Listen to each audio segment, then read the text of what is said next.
Hey guys, and welcome back to Aviate68.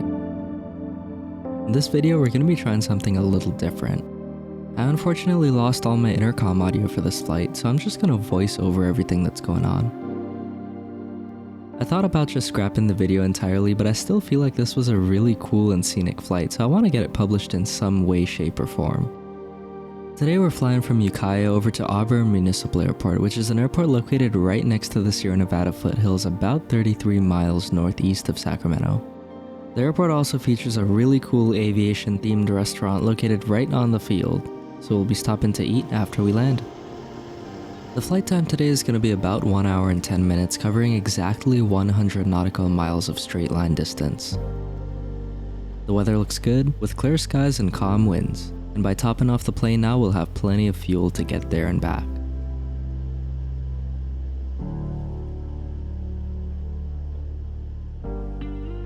With the pre-flight and the fueling completed, we're ready to hop into the aircraft and get headed on our way.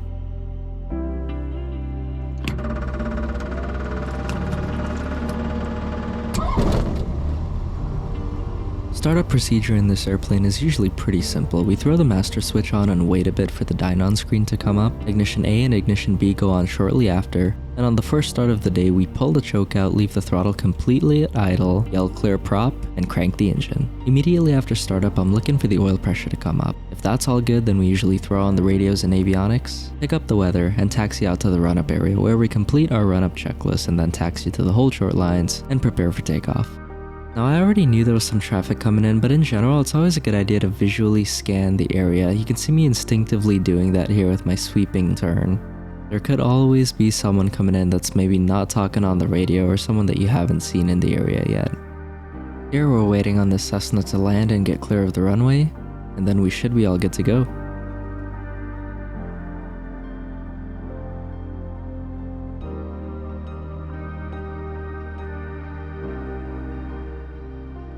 So here I'm taking quick glances on final to make sure that I'm truly clear of traffic as I'm taking the active runway.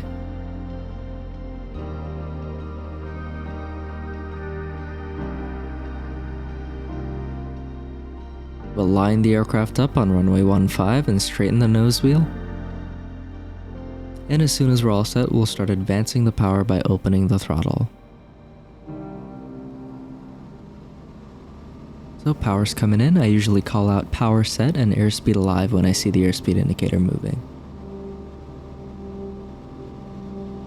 As soon as we get to about 55 knots, we start pulling back on that stick gently. The aircraft usually just flies itself right off the ground. Immediately after takeoff, I'm pitching for what's known as VY, or our best rate of climb speed. In the RV-12, the speed is 75 knots. And in any plane around this time, I'll start running through my after takeoff checklist or flow. In this airplane, really all it is flaps up, throttle reduced, 75 to 85 knots in the climb, and we'll start a turn to proceed on course.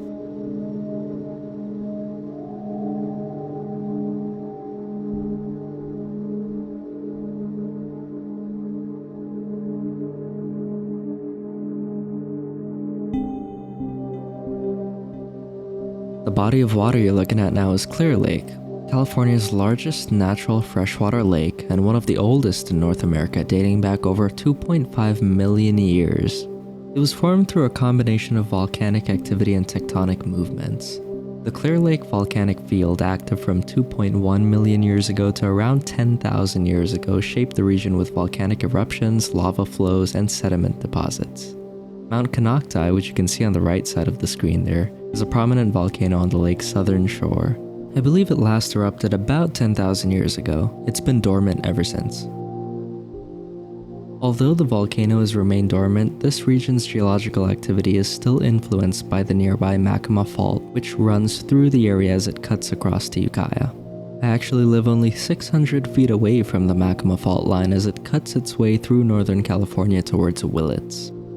Just south of Clearlake, the fault runs through an area known for significant tectonic activity with frequent shifts and movements.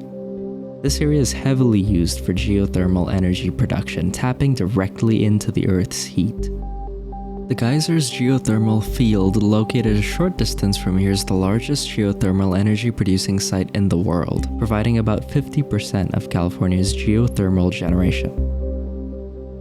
There was also a mine located on the far eastern shore of the lake dating back to 1865, the year the Civil War ended. At its peak, it became one of the largest producers of mercury in California, significantly impacting the surrounding environment. In 1957, the mine ceased operations, but it left behind approximately 150 acres of contaminated tailings and a flooded open pit. The contamination from the mining activities resulted in high levels of mercury and arsenic in the soil and water, which was a significant ecological problem. In 2007, the Sulphur Bank mercury mine was officially designated as a Superfund cleanup site by the EPA, allowing for federal funding and resources to be allocated for the cleanup effort. But anyway, with the history lesson done, we continue on our way towards Auburn. We're about 14 miles out now, and we've started our descent down to pattern altitude. Now, unlike Ukiah, Auburn Airport can get very busy at times. I'm looking to the left here because I'm starting to notice that we're about to conflict with traffic turning onto the crosswind. On the dyno screen, you can see that I'm getting a traffic alert. I'm starting to really pay attention to the trend of this aircraft. He seems to continue to turn towards me and climb as well. That, on top of the fact that I can't see him yet, even though he's this close, leaves me with only one option in my mind. One right 360 turn should give us both some more spacing. Now, what I really should have done here was fly outbound and then come back in on the 45-degree entry instead of trying to think that I could join directly on the downwind. With how busy it was today, if I could repeat this flight, that's probably what I would do.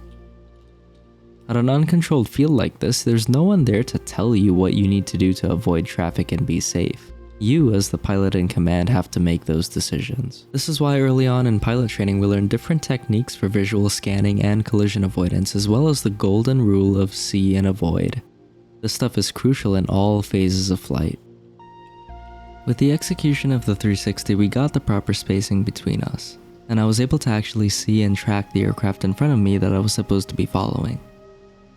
Here we are rolling out from our base leg onto final, with the pre-landing checklist items already completed.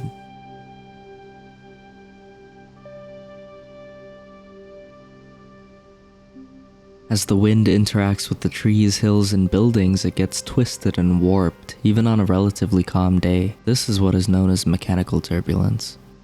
If you pay attention, you can actually hear the wind shifting around the aircraft as we get closer.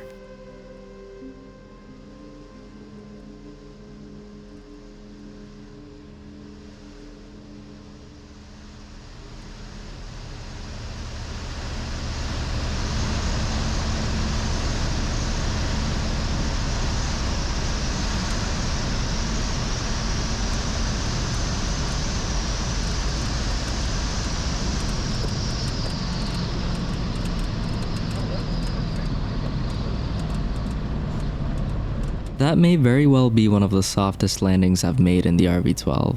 I was pretty proud of that one.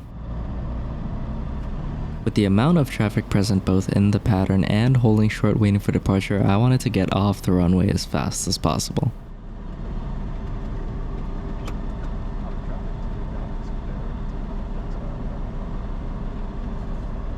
Now that we're clear of the runway, it's time to find transient parking. Basically where aircraft are allowed to park if they're not based at the airport. If you are flying into Auburn, transient parking spots are marked with blue T's instead of the yellow ones.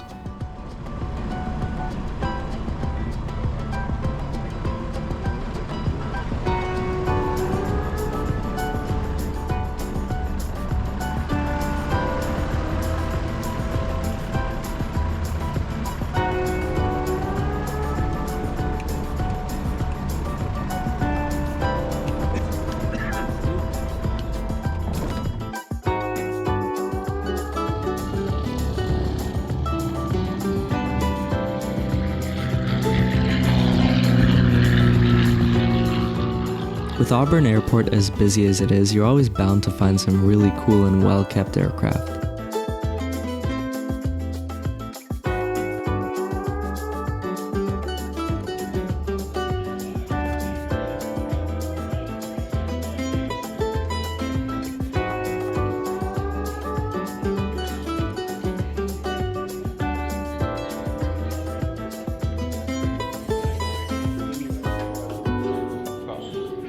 Inside, the restaurant is really cozy and nice with callbacks to the earlier days of aviation and of this cafe. There is outdoor seating available as well, which offers a great view of the airport tarmac, as well as anyone landing and taking off. Here's a quick shot of the menu, feel free to pause the video here if you'd like. And of course, a quick disclaimer, the menu may have changed since the last time we went there.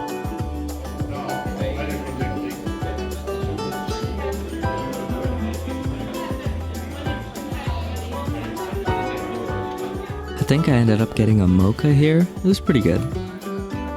And for food, I got a tuna melt with fries and Lee got an absolutely ginormous salad.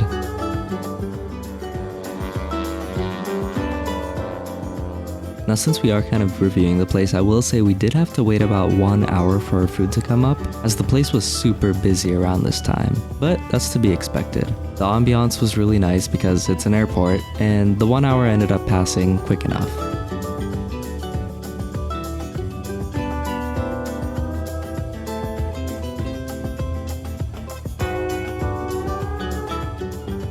It was now time to hop back into the airplane and head back to Ukiah. Check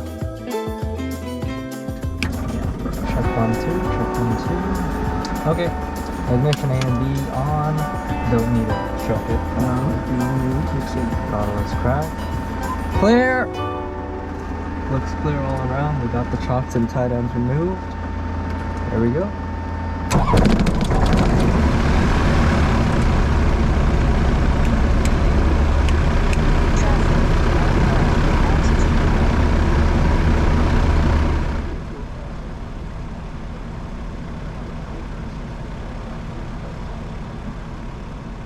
Now it can be a little confusing taxiing out of here if it's your first time at Auburn. When in doubt, just refer back to the airport diagram. ForeFlight makes it super easy to access that document.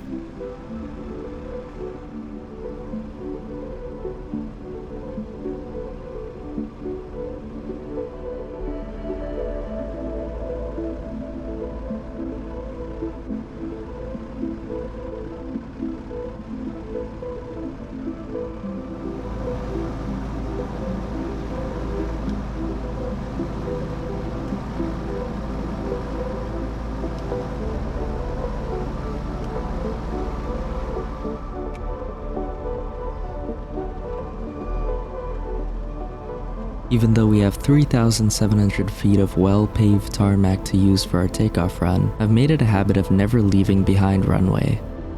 Here you can see me trying to take up as much space as I can to get a good start on my takeoff roll. As the saying goes, there's no use in having runway behind you.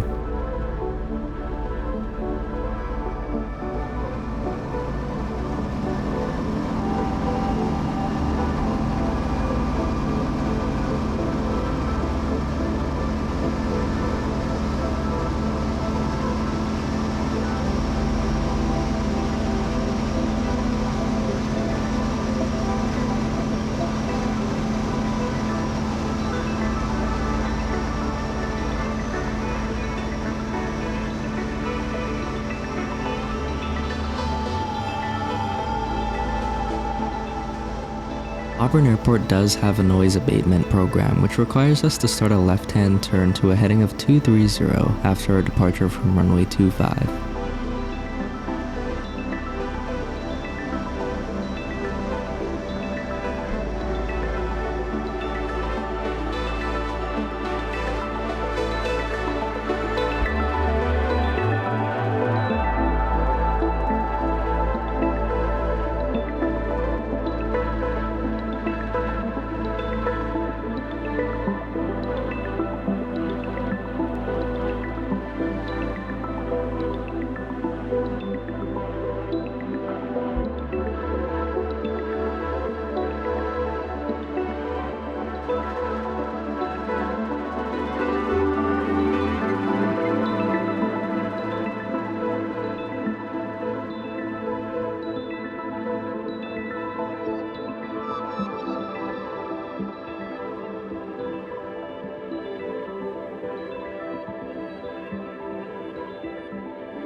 Soon enough, we begin flying over the familiar hills that take us back to Ukiah.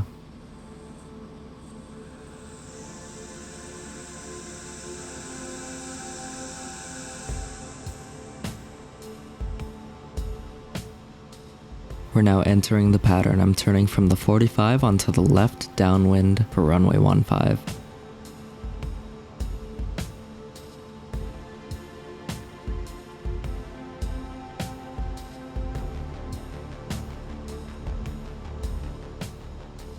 From a procedural standpoint, landing the RV-12 is really simple compared to other aircraft.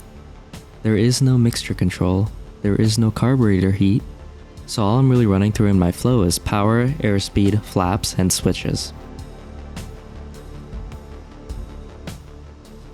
If you look at the wing here, you can see me extending the flaperons. This airplane is very aerodynamically slippery, meaning it likes to fly. It doesn't have a lot of drag, so for a long time I'd come in with too much energy over the runway. I've steadily been trying to work on that by flying a larger pattern, which allows me more time to let the aircraft descend and lose energy.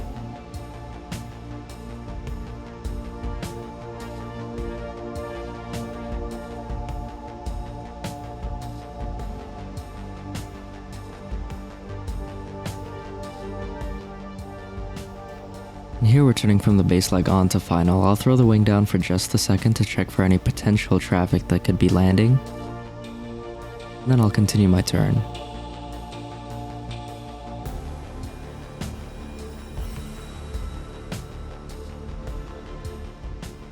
I like to hover around 65 knots on final, 60 if it's a short field landing I'm going for. Right now we're looking like we're right on speed and on the glide path.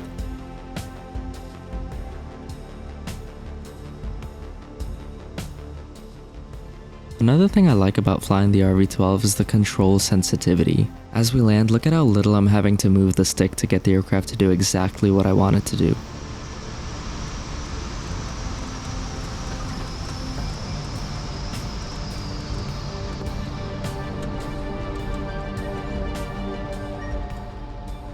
And just like that, we're down, completing a fun little day trip in the RV-12.